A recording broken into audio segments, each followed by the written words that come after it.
All right. Hey, everyone. This is Michael from the Data Incubator. We're really excited to have you. For those of you who are just joining, you probably know a little bit about the Data Incubator. We run an 8-week fellowship helping PhDs and postdocs and people with master's degrees transition from academia into industry.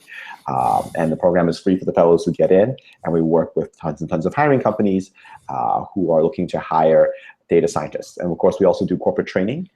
So we help companies who are looking to take their existing workforce and train them up on data science to do more in the way of data science. And given sort of what we do, one of the topics that we're perennially interested in is the career trajectories of data scientists. And I can think of no one better to have that discussion with than Dr. Kirk Borne, who joins us today. He is a data scientist and an astrophysicist. He's currently the principal data scientist in the Strategic Innovation Group at Booz-Allen Hamilton, where he's worked since 2015. And before that, he was a professor of astrophysics and computational science at George Mason University. And I remember actually I was in a room with you at a conference a number of years ago when you announced that you were moving over to Booz. So it was sort of great to have you with us and have you talk about that whole transition from academia to industry.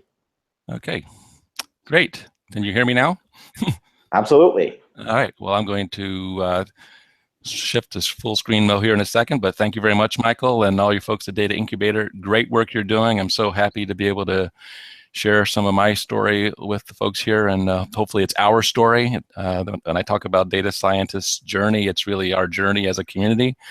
And so, one of our stories is imitated and replicated in a lot of other places. So that's what I enjoy talking about, is how I got here and how maybe others can get here. So I'm going to try to do this screen share thing, and hopefully we'll get it to work properly.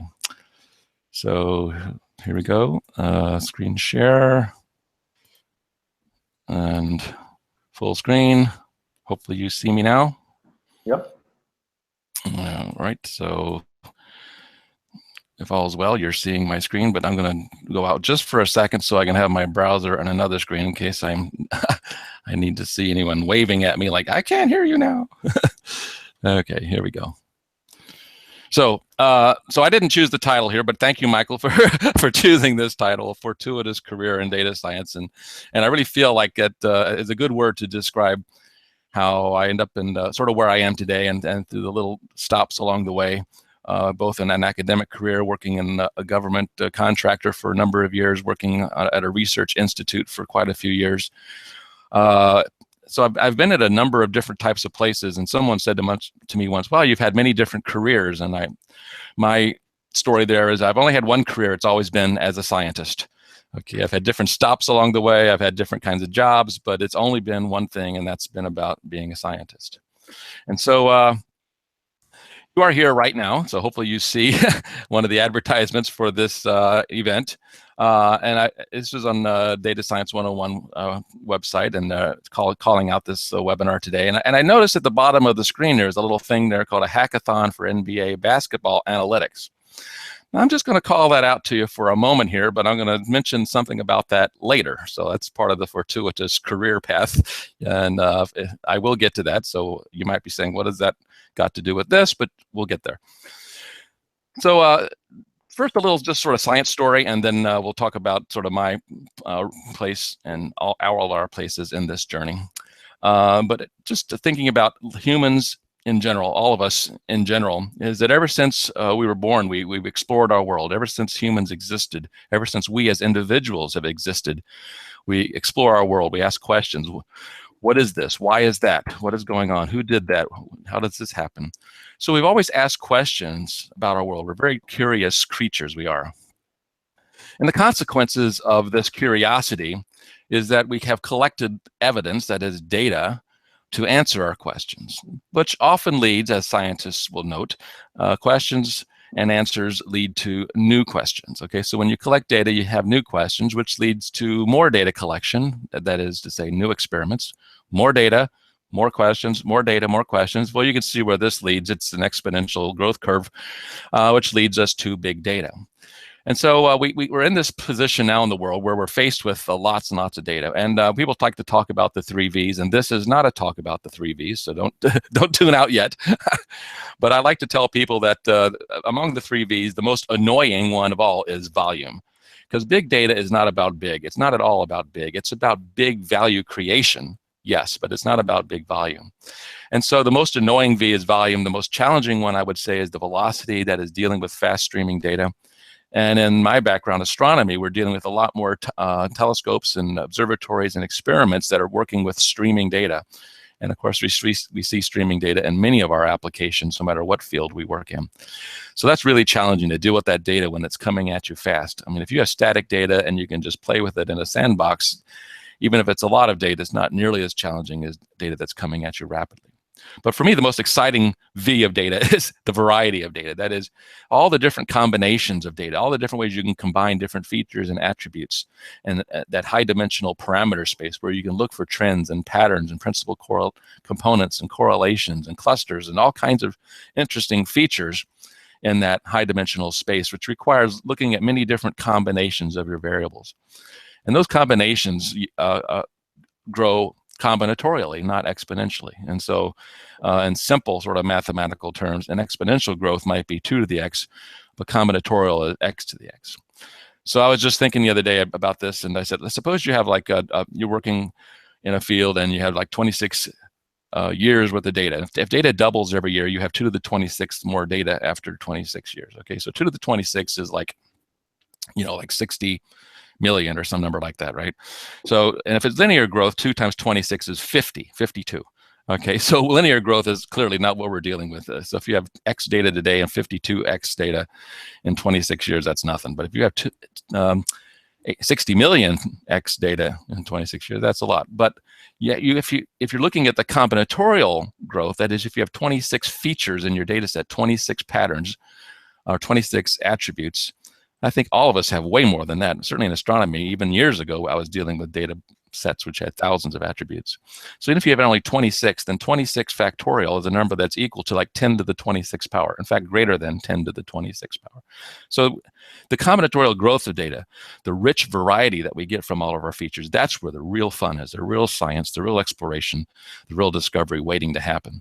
And so that really is what turns me on about the data world we live in now, is the opportunity to discover so many new interesting features, patterns, trends, correlations, and so forth.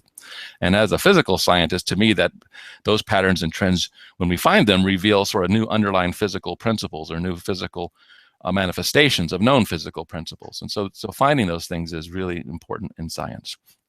And that leads us to this curve on the left. If you see the y-axis, I call this my holy shoot curve. Anyway, so the consequence of our curiosity is this enormous growth. But as I said, the most important V of all of these is valued. And my friend Des Blanchfield on Twitter said once that you don't need a data scientist to tell you that big data is valuable. You need a data scientist to show you its value. So hopefully that's what we're all doing. That's what I feel I'm doing in my life. And that's what we're challenged to do every day with all of this stuff. And so I like to think about creating value from data in sort of these 3 categories: discovery, decisions, better decisions, decision support, and data to dividends or data to dollars or whatever you want to call that. The big return on innovation. So discovery, better decisions, and innovation, that's really the value we're creating from our data. And so when I've gone through my sort of career journey from academia to a government contracting job years ago, back to academia, then now in a contracting firm again, it's always been about these different things. Even in the academic world, you might say, how do these things apply to academics? Well, of course, discovery. If you're a scientist, you're all about discovery. But if you do an experiment, you're making decisions based upon that experiment. Do I decide to write a new proposal? Do I write a paper now? Do I seek new collaborators? Do I have to rerun this experiment? Do I have to run a new experiment? We're always making decisions based upon what we've learned from our data.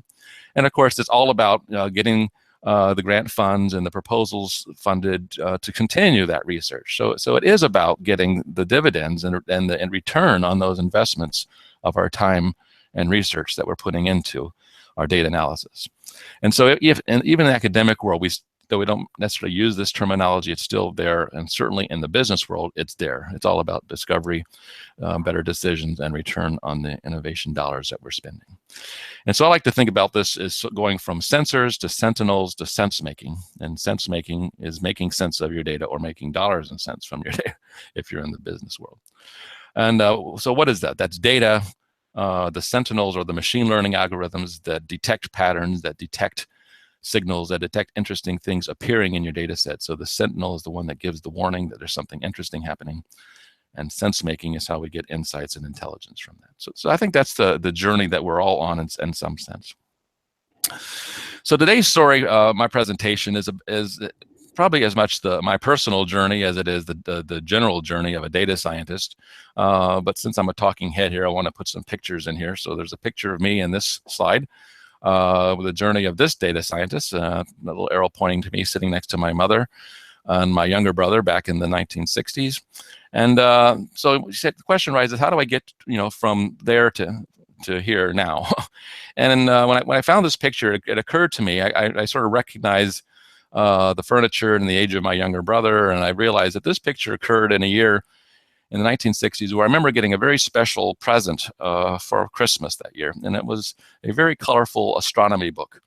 And I got this astronomy book. It was, not a lot of detailed text or anything. I wasn't really like reading that much of it, but it was just phenomenal photos and sketches and artist conceptions of different things in astronomy, and I was hooked. At that point, I was hooked. I mean, I decided, even at the young age of 9 years old, which is about what I am there, decided that this is what I wanted to do for the rest of my life. I wanted to know about the universe. I wanted to understand the world and understand why is all this stuff like this? Why is it happening? And so that led me to choosing a lot of math and science and even using computers in my high school back in the 70s. Ultimately to other places, which I'll mention some of these briefly in a couple seconds here, but just you'll see a slide like this throughout the presentation today where I have a little range of dates where I was and a photo or two of me. So after high school, I went to college at Louisiana State University and met my college sweetheart there, you see in the upper right.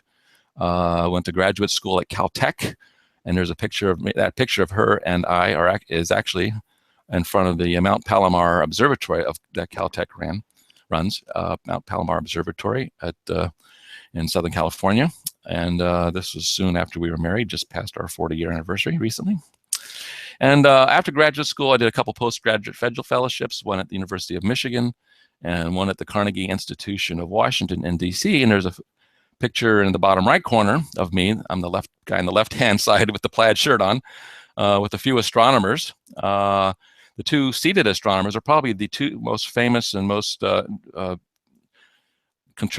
biggest contributors to galactic astronomy, extragalactic astronomy in the 20th century. So the elderly gentleman is Jan Oort. In this picture, he's in his mid-80s. So when he was a younger man, he basically found evidence from data, analyzing data, that there's something in our galaxy that we cannot see except through its gravitational consequences. And so basically understanding what the data was showing, able to hypothesize the existence of dark matter inside of our galaxy. And then years later, Vera Rubin, who is seated there, who was my postdoctoral mentor, she recently passed away herself just a few months ago in her late 80s. At that time, she was my postdoctoral mentor, and she was already well known for having discovered the existence of dark matter in other galaxies throughout the universe. So this was a picture I found recently, reflecting upon her life and the fact that she passed away recently. So many people suggested that she should have got the Nobel Prize in physics for her great discovery, but I was so blessed and fortunate to be among these people. And what was happening through all of this journey was collecting evidence to understand how things work in the universe. So it really started for me even earlier than all of those things. So even how did I get to going to school and doing those things and going to graduate school and having those experiences? And I have some things in this picture. The graphics, the books, and so forth in this picture are representative of similar things that I had in my hands decades ago. And that is, I really got from that astronomy book I had when I was a very young kid, I got really interested in knowing how all this stuff worked. And I ran across this thing called the Astronomical Almanac, which is a several hundred-page book published every single year, which lists positions of the planets and the sun and the moon in the sky and the moons of the planets, and day by day, hour by hour, and positions of the stars, and all kinds of really interesting information. And I said, how does this work? Look at all these compilations of data. I was just fascinated. I mean, hundreds of pages, just tables and tables of numbers. I must have been a data scientist as a teenager 2 years ago, because I was just enamored with what these numbers were, what were they trying to explain and tell us. And so it turned out they published, this was published by the U.S. Naval Observatory. They also published this thing called the explanatory supplement, which explained how they came about those data, what were the models behind the data. And then I got really interested in this concept of building explanatory models for the data that you see. And once you build those explanatory models, then you start getting some insights and understanding how it all works, which leads to that scientific aha moment. And so for me, this all happened even before high school and through high school. And way back in the day, long before there were personal PCs, my high school was one of the few in the country that had a hookup to a computer at a local university in Nebraska, actually. And we were using this very slow connection to that IBM mainframe at the University of Nebraska from my high school. And I was actually coding in Fortran some of the equations that I found in an explanatory supplement and reproducing the numbers that were published in these tables in the Astronomical Almanac. And I was just hooked. I mean, I just thought this was fascinating. I could actually write programs using mathematics that explain the motions of the stars and the planets and the moons around the planets and where the sun would be in the sky and so forth. So this was just a world that really opened up to me. And the more I thought about it and read about it, I realized that this is really what sort of the ancients have done. The ancient peoples, when they look at the sky and they see eclipses, just like the solar eclipse we saw recently, they say, how do we explain that? How did that happen? Why is that moving that way? What's going on? And so astronomy really became sort of like the world's oldest forensic and predictive science. And by forensic, I mean we just have the evidence. We can't go to the stars. We can't visit other planets. Well, we do now, but we can't build a star or a planet in our lab and see how it responds. It's not experimental science in that sense. We can't build it in our lab, test it, and probe it. It is what it is. What the universe tells us about distant galaxies is just the evidence it presents to us. We can't interact with it in any way. So it's very forensic, and we have to piece together the story just from the evidence that the universe chooses to give us. But it's also predictive. Like if we build this explanatory model, what does it tell us what's going to happen next about eclipses or even more exotic things like black holes and colliding neutron stars? Oh, watch the news in the coming week. I think there's going to be some big stories there. So anyway, so I had this vision of myself wanting to do astronomy. I got to high school, just loved the math, and I loved math so much that I just sort of convinced myself I wanted to do math. And then I got into my physics class in the senior year, and I realized, oh, I can use math and physics to explain astronomy. So then I was hooked on physics. So then I was totally confused. I didn't know what to do. I wanted to do math. I wanted to do physics. I wanted to do astronomy.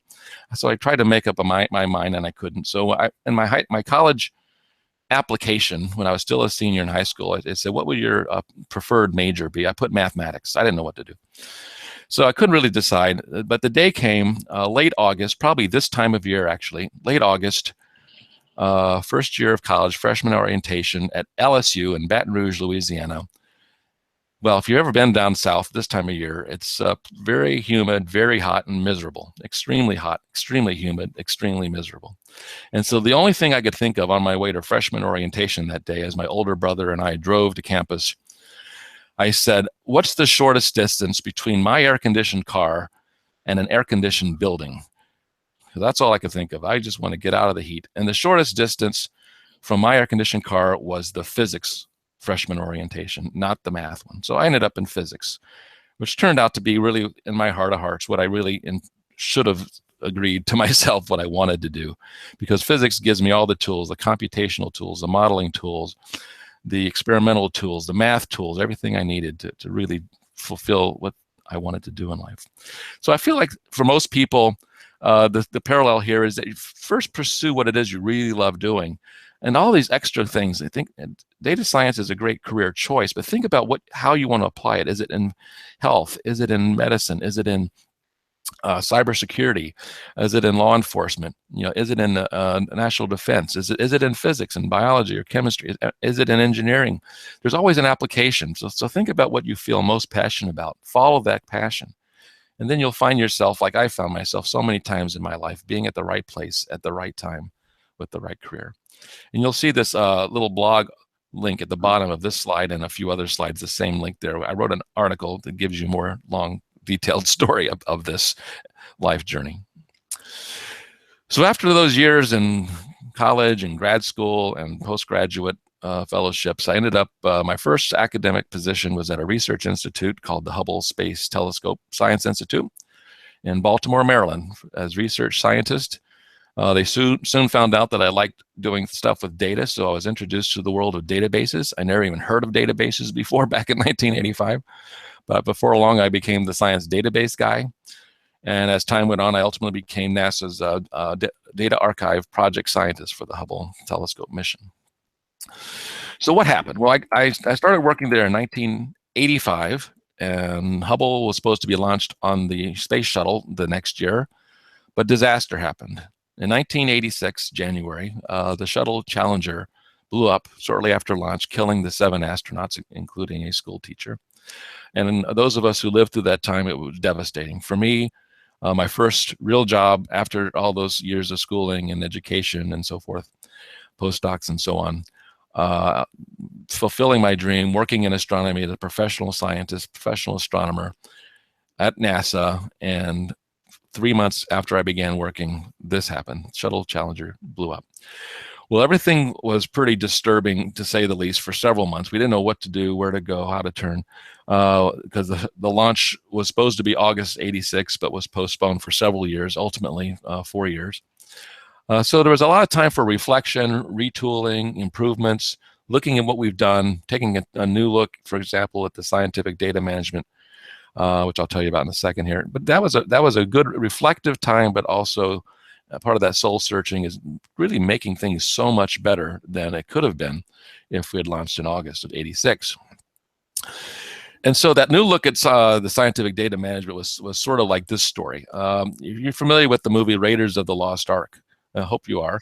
But anyway, they find this amazing historical artifact, the Ark of the Covenant.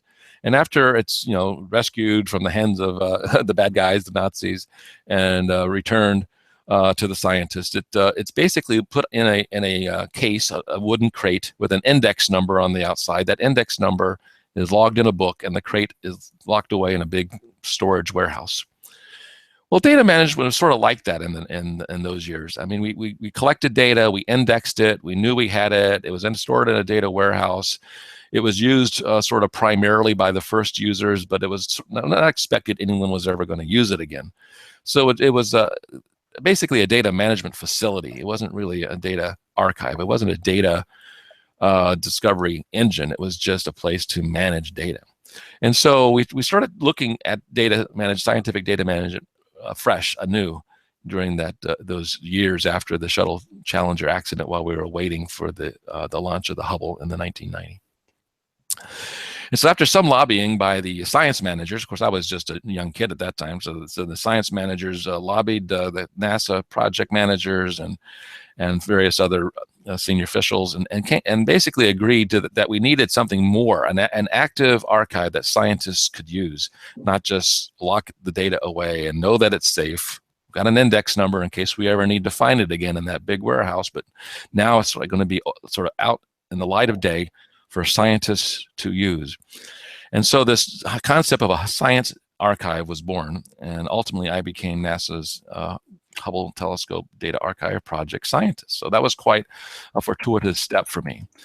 And so what it reflected was this new normal around data management. It's not about management at all. It's about discovery. So in fact, the primary users of any science data, particularly in the Hubble case, will publish research papers. But the secondary users, that is people who retrieve the data from the data archive, the data warehouse, and do research, they actually produce more research, more published papers than the primary observers. And so this is the new normal in a lot of these projects now, and that is there's so much research done by the team, but so much more by the community of scientists. So you might think of this as an example of open data, but even if the data is behind a firewall, which sometimes it can be, it's also sort of like citizen data scientists. It's enabling other people to work with the data besides the people who are primarily responsible. So the big focus is on discovery, not on management. And it's really all about the data.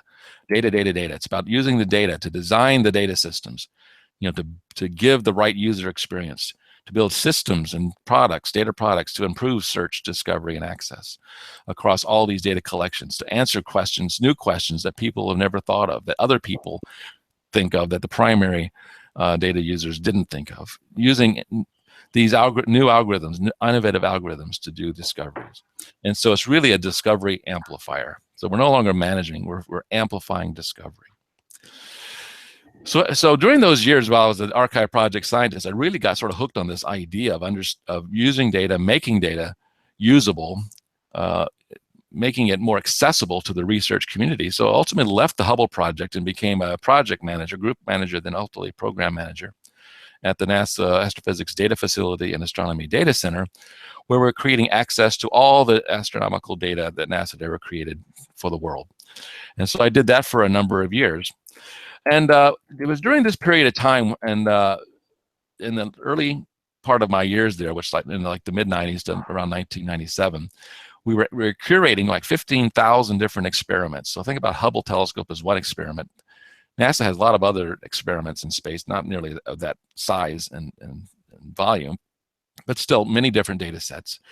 And one day we were offered a data set which was essentially by itself eclipsed the sheer volume of the other 15,000 experiments combined. One data set equal in volume to at least twice the other 15,000 summed all together. And I said to myself, what can one do with all of this data? And it just sort of was like stunning to imagine that much data could exist from one single experiment, one single project. And so a friend of mine told me about data mining, and I said, that's an interesting combination of words, of data and mining. So I decided I was going to look into data mining and try to figure out what it was. And I started reading about machine learning algorithms and data mining techniques and applications, got really hooked on it. I just found it was really fascinating. But what really changed my sort of career path, what really changed my mind about the importance and value of data mining was a talk I went to at our NASA facility in Greenbelt, 1997. It was a lunchtime talk by an IBM researcher. And she was talking about their data mining projects. And so I said, okay, I want to go see what this data mining is from a real life application. And so I went to this lunch talk, hoping that I was going to learn a lot about this stuff so I could finally decide whether or not this was the kind of thing we needed to make available to our research scientists, since that was our job, to make these data sets usable and accessible and enable greater discovery, amplify discovery from our users of our data sets. But what she talked about just completely changed my point of view of the world here. And so here it is. She started out the first 30 minutes filling the blackboard with tons and tons of equations, tons and tons of equations, all about machine learning algorithms, one kind and another. And I was looking at this and I said, okay, I've had a lot of math in my life, but this just isn't doing it for me. I mean, I'm not getting the point here. I don't understand. Is it just more math? I mean, okay, fine, it's more math, but I mean, I already got a lot of math. Okay, so I really wasn't quite getting the gist of why this was important or critical or whatever. But she did something very clever. And I think she did this intentionally. That first half hour, she did this very complex, almost indecipherable mathematical presentation. Then halfway through the presentation, she said, I'm now going to tell you about our summer intern program at IBM Watson. Okay, the Watson Research Center based in New York City. And I could hear a pin drop in the room, people thinking, what? She's talking about all this extreme complex math, and now she wants to talk about the summer intern program. What, I mean, it's sort of like it was disconnect. But she said, yeah, oh yeah, we teach data mining to these inner city kids from the really hard, difficult high schools in New York City. High schools where the students never graduate, or less than 50% graduate because the life is so difficult in those communities and neighborhoods. And we teach data mining to them. And then, of course, she paused, and then we sort of gasped again, saying, how is this possible? How can you teach this to students who are basically come from backgrounds where education is not valued, and they probably didn't learn a lot of math through their years because they were in those kind of schools where it was just very difficult to, to pay attention in class because of all the other things that were happening in the inner city. And she said, yeah, we teach data mining in the context of things that they love the most. And I said, okay, I never lived in a big inner city. I don't know what the kids love the most in the inner city. And it turned out, she said, street basketball. So she talked about this algorithm, this package they built, which was used by the NBA. All the professional National Basketball Association teams were using this piece of software called Advanced Scout, where they basically data mined the play-by-play histories, which they recorded in a database, the play-by-play histories of all the games, to understand how the plays unfold in a game. When it's a certain time in the game, or a certain player on the field, or set of players on the field, or a certain defensive or offensive strategy is being used by the opponent, you know how to respond. And so this data mining actually empowered the teams to do well. In fact, there was a team that actually won the national championship a couple of years later that they credited IBM's Advanced Scout software to helping them win the championship. And so this was really fascinating. And she said they were using this to teach the students about data mining because it was something they really cared about. And this was fascinating. But what she said next is the one thing that changed my life, that gave me the big aha moment that changed me, I think, from that day till today. She said the overarching metric of success for their summer intern program was the graduation rate. And she said the students who go through their program and they learn about this application, this basketball application of data mining, those students really buckle down and start learning the math and the science and learning stuff because they're fascinated by this software, this math, this science that helps them to understand and enjoy better the game of basketball, which they already love. And the graduation rate of the students that run through their intern program, these are students that come from high schools where less than 50% graduate high school. But those who go through this intern program, more than 97% of them graduate high school. More than 97% graduate high school. When I heard this, I said, wow, oh my gosh, if this data science stuff has that much power to change people's lives, I have got to do this. I've got to do this for the rest of my life because it has that much power to change people. I want to be part of that story. And I did. I pretty much started winding down sort of my focus on data analysis and modeling and astronomy, and broadening my scope to more data mining and data science across a variety of different disciplines. And I became this guy where I had my data mining hammer, right? They say to a child with a hammer, all the world is a nail. And a friend of mine gave me this hammer. That's me from several years ago, a picture, and the actual plastic toy hammer he gave me. And he said, this is Kirk's data mining hammer. Because to Kirk, every problem is a data mining problem, or every problem is a data science problem.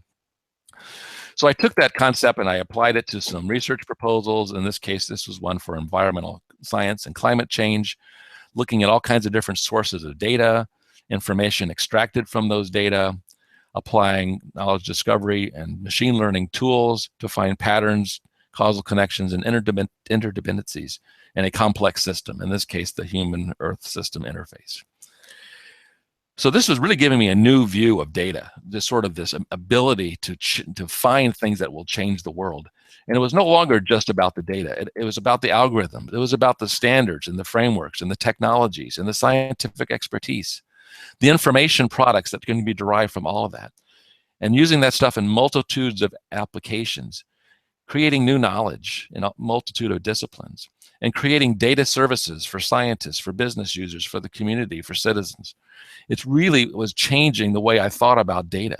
It was no longer just data management or even discovery, access, and use of data, but it was the birth of X-informatics for me. Bioinformatics, geoinformatics, health informatics, many different disciplines of informatics. And I was so enamored with this and struck by this that I helped to create the field of astroinformatics. So now if you read about astroinformatics, yours truly had a lot to do with the birth of that field. And it's really all of these parts that make it into a scientific discipline. So I built this little website to promote what I was learning about data mining. And it's available on the archive.org Wayback Machine now. It doesn't exist anymore. And I have all kinds of links to data mining resources. This was in the early 2000s. And you see my little shout out to play-by-play basketball play-by-play histories down there at the bottom. So even though this was a space science website for NASA space scientists, I gave my little reminder, hey, basketball play-by-play history was how I got drawn into this. But this website got the attention of some people, so that right after 9/11, I got this phone call in my NASA office one day. And the voice on the other end of the phone says, Kirk, can you brief the president tomorrow morning on data mining? And I paused and said, oh, you mean the president? And they did mean the president. And I said, well, how do you know about me? And they said, well, we called NASA because we figured we need some data mining expertise to track down the next terrorist and terrorist attack. And they said, you're the data mining expert at NASA. Well, two revelations occurred to me that morning, that instant, was that, first of all, the teeny little bit that I knew was already considered expert. And the second thing that occurred to me was the thing that I was applying for space science and maybe even NBA basketball was really powerful applications across the whole world, across every enterprise in national defense and health and everywhere. And so I pretty much started reading everything I could find, and there's all kinds of articles that were developed over the years of the role of data in society and in government and in science. It was quite a litany of articles that you can see here. I'm not going to pause here to read all these to you, but there's a couple of them in red there, which I actually was on those panels and contributed to those reports. So for me, it was an exhilarating ride to see how the world was changing, how it became a national imperative, so much so that in the March of 2012, number 16 on that list was the National Big Data Research and Development Initiative was announced by the president. And the same year, it was the year the article came out that data scientists, the sexiest job of the 21st century. And the McKinsey report came out, if you're familiar with that, that said there would be 1.5 million person shortage in the data science field in the next decade. All of these things triggered where we are today, this upsurgence, this birth of this explosion of data science and big data touching everything that we do. And I became convinced at that point that we really needed to train the next generation. Data literacy really matters. And so I started looking around, and ultimately I left my job at NASA and took a role at George Mason University. And maybe this was the dream from the beginning, becoming professor at a university. So I became professor of astrophysics and computational science. And even though I am an astrophysicist, I actually never taught an astrophysics course at the university. I always taught data science courses. So I did that for 12 years. And we always looked at data from how to use data and how to use data correctly. So it's really understanding not only the uses of data, machine learning and databases and visualization and statistics, but also the ethical uses of data. So this was always a primary feature of our program. And we were the first undergraduate data science program in the world. And I'm very proud of that, that's something we accomplished. When I tell people data literacy matters, it even goes back to over 100 years when the famous writer H.G. Wells wrote that statistical thinking will one day be as necessary for efficient citizenship as the ability to read and write. And I think definitely that day is here now. Data literacy and statistical literacy really matter. Another guy, a famous economist, said if you torture your data long enough, it will confess to anything, which is a reminder about the data ethics and statistical ethics questions. And then somebody wrote this, I don't know who it was, but they said, it is now beyond any doubt that cigarettes are the biggest cause of statistics. Okay, so those are jokes. Well, but I believe it shouldn't necessarily be for PhDs, masters, college students. It can be even younger, not just high school, but even younger. I think we can push the training of data literacy and statistical literacy to a very young age. Of course, age-appropriate content, but teaching young people how to think with data, think with numbers, think about patterns and trends and anomalies, and think about characterizations of things, understanding how to classify and cluster. Because even little ones do this already. And so I became a big proponent of this. I put together a data literacy reading list, which you can find here if you wish. Participated in different data literacy activities and campaigns at different organizations. On this site, some of you probably have seen before something called Twitter. Right around March, in fact, there it is, March 2012, there's the join date. That was the month that President Obama announced the National Big Data Initiative. And this is when sort of the explosion of interest took place in our world. And so I started promoting data science and big data for all on my Twitter feed, which somehow has managed to gather a few followers over the years. But for me, it's all about that passion, sharing the knowledge, sharing the love of science, sharing the love of data, sharing the love of discovery from data. So much so that I wanted to move even, again, beyond sort of what I was doing. Yes, it was fantastic teaching at the university, but it was bigger than that. It was really changing culture and business. It was creating a data-driven strategy in everything we do in every organization, business, government, nonprofit, wherever it may be. Making data science and data analytics a core competency. It's not just about taking a course, it's about a core competency. It also becomes a way of doing things.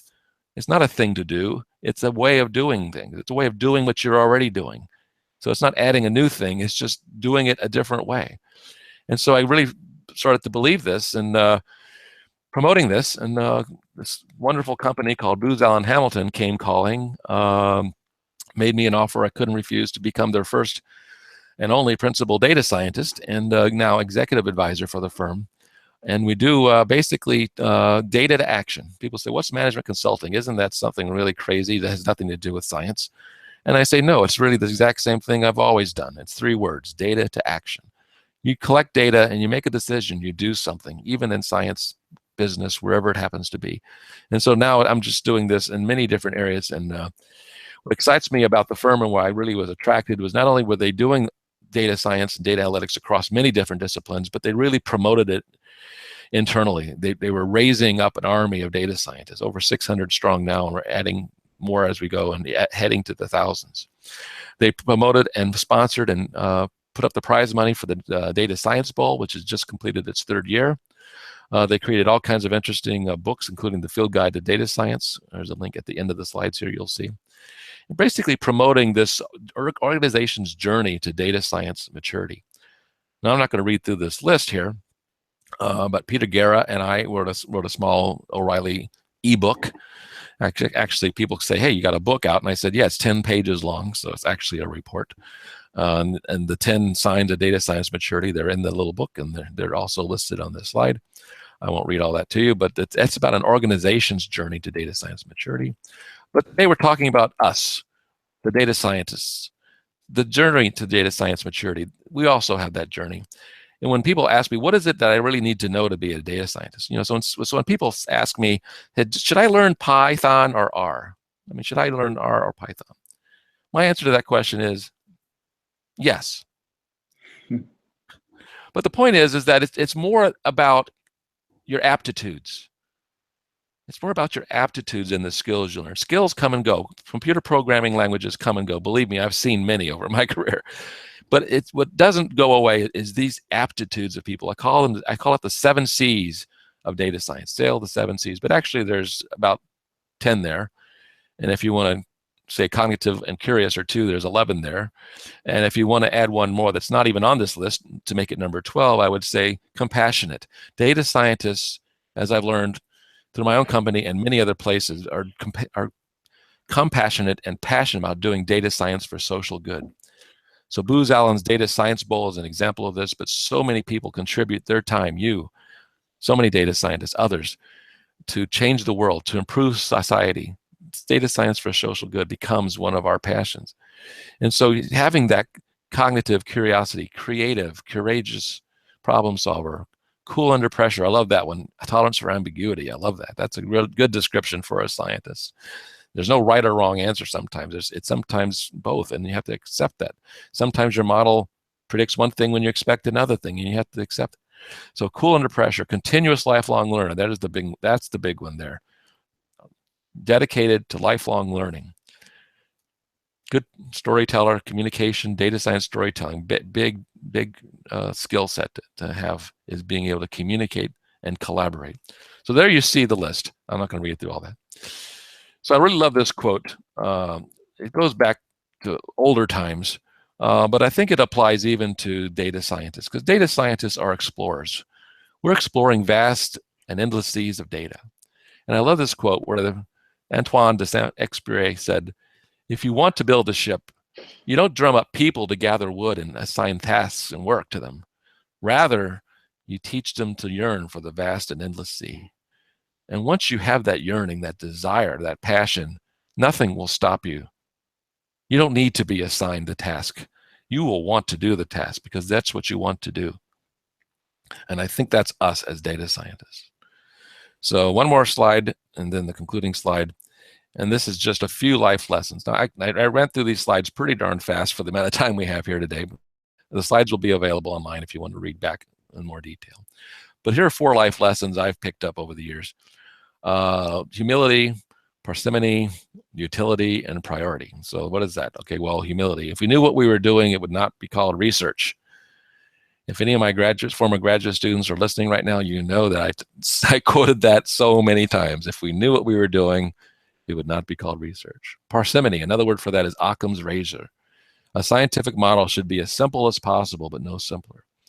Don't use all the features in your data set. Use those that are most explanatory, that are most informative, that are most significant.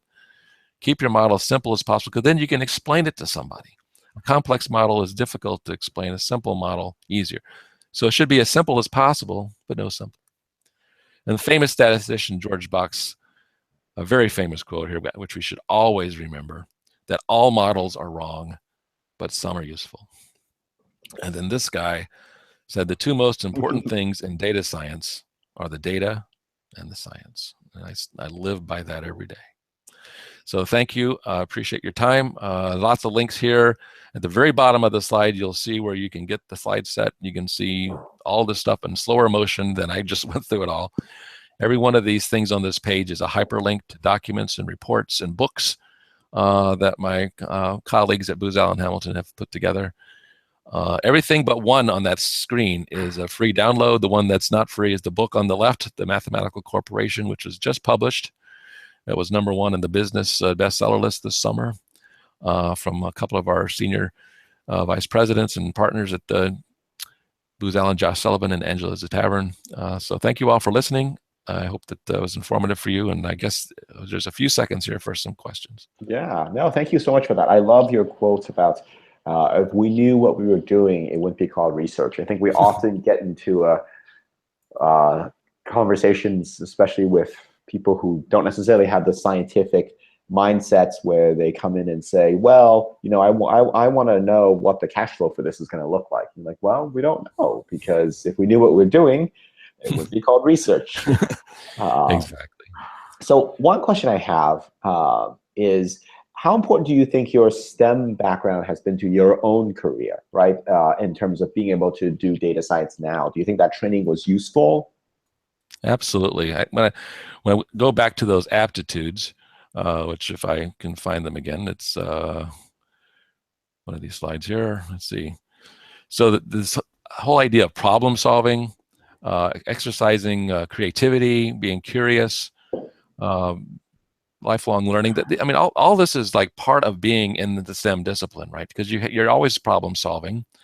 It's all about being curious and asking the right questions if you're in a STEM discipline. And of course, technology and science and engineering have changed dramatically. You know, not just in their lifetime, but you know, over every couple of years, there's this complete upheaval in what is the tools and techniques of the sciences. And so, yes, so I think by being trained this way, you're ready and prepared to tackle what comes. So here's a question that I think is interesting. What does the future look like for data scientists? I've seen a lot of articles where they contend the majority of jobs will simply be automated. Well, I think, again, sticking with the same slide you're seeing here, I think what the human element will never be replaced, I don't believe. I mean, yes, you'll be able to automate certain redundant processes, be able to automate things that should and can be automated. I mean, just think of an example like a recommender engine on a website, okay, Netflix or Amazon. You know, there's no human behind that necessarily. I mean, they're recommend hundreds of millions of recommendations per day. But if it fails, there better be a human there to understand why it fails, to understand, you know, how the demographics have changed, or the information has changed, or how the use cases have changed.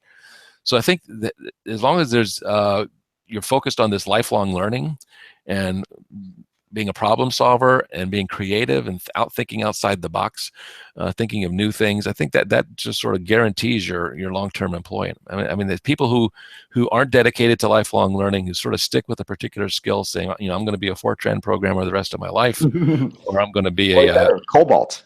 COBOL. Well, COBOL came had a renewal of life in Y2K, right? But when I was in high school, definitely, but in college and grad school, it was all about Fortran as a scientific programmer. But after I got out of grad school, I went to my first postdoc with University of Michigan.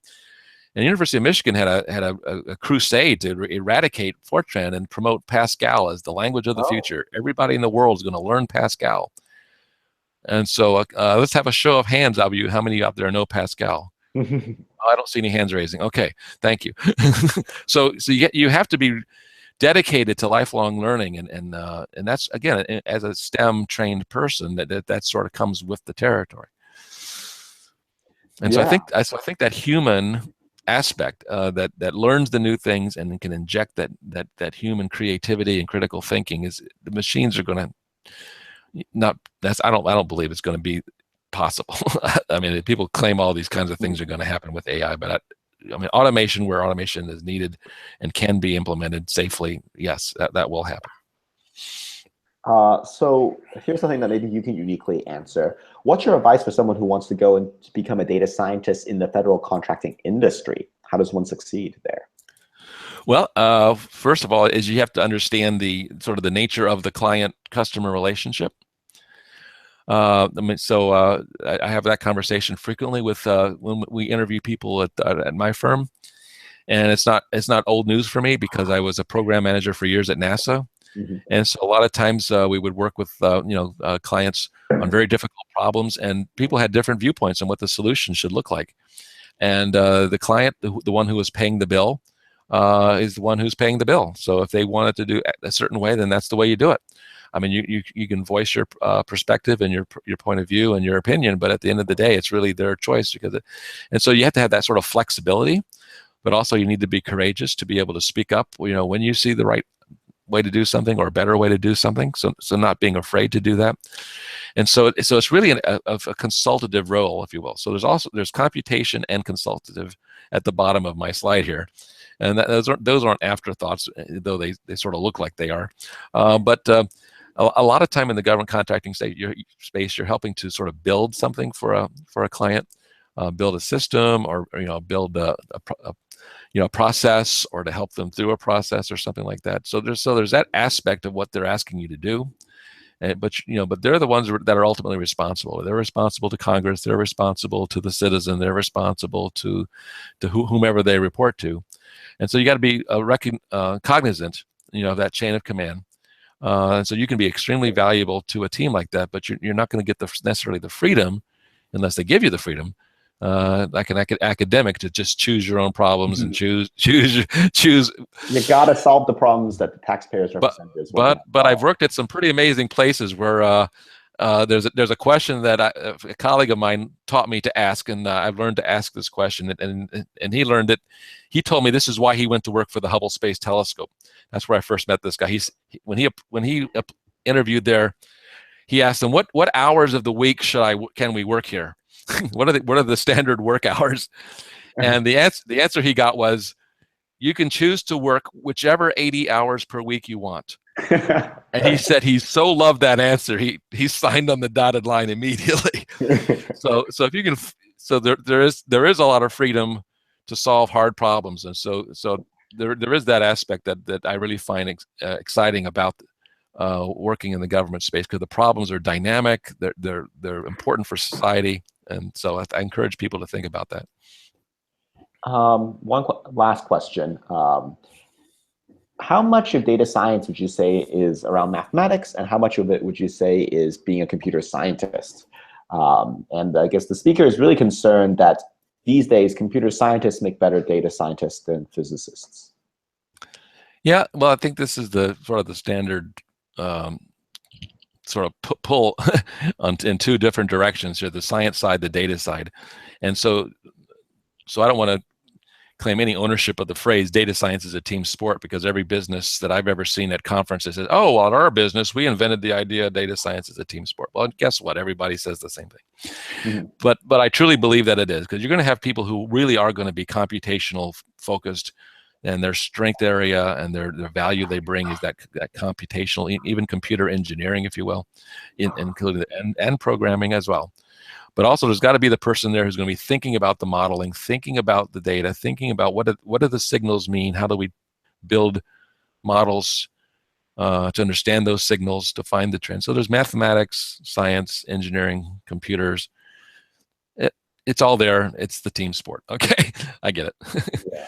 I'm a big proponent of that. But if you're building your own startup, then yeah, maybe one or two of you in a garage can probably cover all those bases.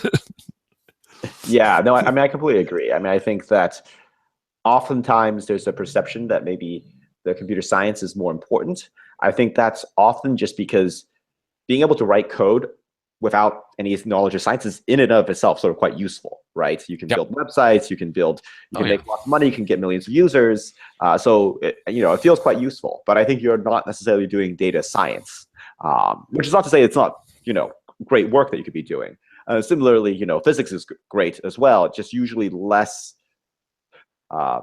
It's less easy to make money with just doing physics. Yeah, tell me about it. When I was doing physics, we always had the annual career day, and they basically told us, the faculty said, don't expect to get a job in this field. Exactly, don't expect to get a job. So I went from physics to astronomy, where the job prospects were even fewer. So something's wrong with me, I guess.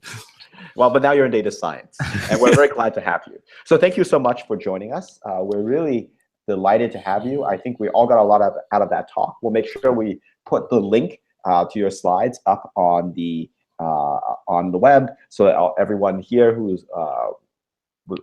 attended is able to see it.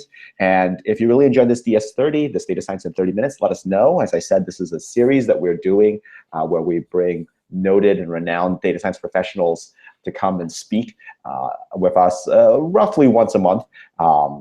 And it's a completely free broadcast. So put your comments down below. And if you want to do a deeper dive into data science topics, some of which we discussed, touched on briefly here, you might want to consider applying for our Foundations course or our fellowship. Those actually can take those online even as well. So if you are not able to leave home, that's an option. So you can go to our website at thedataincubator.com. Thanks for listening, and be sure to follow us on Twitter, Facebook, and LinkedIn for more great episodes of Data Science in 30 Minutes. Thanks so much. Great, thanks.